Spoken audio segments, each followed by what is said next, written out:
Henry, James, and Gordon were miserable. They had been shut up for several days for being naughty and longed to be let out again.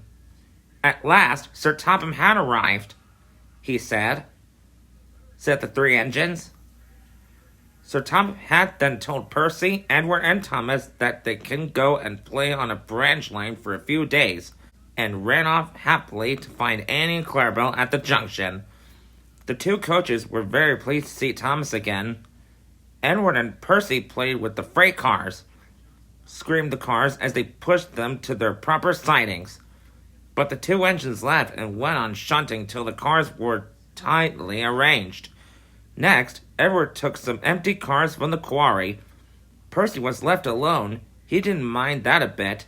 He liked watching trains and being cheeky to the other engines. He would call, and they got very cross. After a great deal of shunting, Percy was waiting for the signalman to set the switch so that he can go back to the yard. Percy was being rather careless and not paying attention. Edward had warned Percy, but Percy didn't remember to whistle, and so the busy signalman forgot him. Percy waited and waited. The switch was still against him, so he couldn't move. Then he looked along the main line.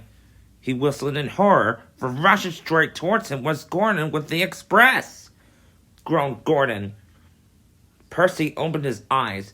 Gordon had stopped with Percy's buffers just a few inches from his own, but Percy had begun to move. He puffed. He ran straight through Edward's station and was so frightened that he ran up Gordon's hill without stopping. After that, he was tired, but he couldn't stop. He had no driver to shut off steam and apply his brakes. He puffed. The man in the signal box saw Percy was in trouble, so he kindly set the switch. Percy puffed wearily onto a nice empty siding, ending in a big bank of earth. He was too tired now to care where he went. He puffed thankfully, said the workmen as they dug him out. Presently, Gordon arrived, said Percy, replied Gordon.